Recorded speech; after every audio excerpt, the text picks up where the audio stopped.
In our previous video, we mentioned people are often not effective when negotiating. Executives at various management levels make no exception. Often, they are unable to perform well at the negotiating table. What is even more interesting is that when asked to evaluate their negotiation ability, the large majority of them claim to be good negotiators, when only a fraction manage to reach win-win resolutions when tested. So, what happens when people underperform during negotiations? They typically end up either leaving money on the table or settling for too little. They might choose to walk away from the table without realizing that whatever is being offered is miles better than any alternative. Or they do the opposite, settle for terms much worse than the alternative. In any case, the negotiator walks away without realizing the potential of the negotiation, and certainly without reaching a win-win outcome. Why does this happen? There are 3 problems everyone is susceptible to. You may call them the human curse. These are being egocentric, letting bias cloud your judgments, and satisficing. Let's discuss these one by one.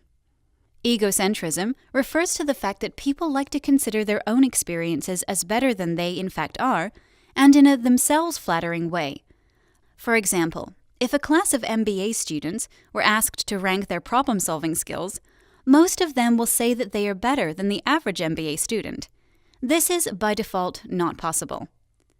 Susceptibility to bias is another reason why people fall short on the negotiation table. Often, when considering their performance during negotiations, people choose to pay more attention to instances where they did well and completely ignore areas they might need to improve. They're only interested in the information that would confirm any beliefs they already hold and not dispute them. Although this may seem like a problem that does not have an impact on negotiation outcomes, it does. The consequences of bias show themselves in the longer run because having a favorable view of yourself makes you evaluate situations incorrectly and feeds the belief you know a lot and therefore do not need to improve.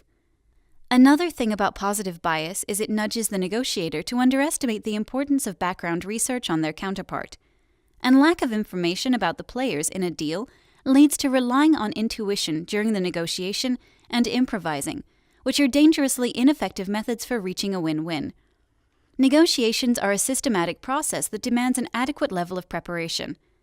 To be successful as a negotiator, you must be informed and able to anticipate your opponent's actions, rather than be uninformed and waiting to react to what they do and allow them to be the ones setting the pace. So, pay attention to how you perceive yourself in the environment and try to correct any counterproductive ideas. Okay, so far so good. The third instance of the human curse is satisficing. This is not as complicated as it sounds. Satisficing is essentially the opposite of optimizing. If optimizing is adapting to the situation and trying to gain as much as possible, then satisficing is settling for less than what you could otherwise have. When a person satisfices, they fail to take advantage of the situation, and usually both bargaining parties suffer some loss as a result. Don't worry if the mechanics are a bit unclear at this point. We will outline the whys and the hows of this situation in the next few lessons. And since now you know what makes for a lousy negotiator, we can begin discussing how to become a great one. Awesome! In the next video, we will teach you about the BATNA, one of the most important tools you can have in your negotiation toolbox. See you then, and thanks for watching.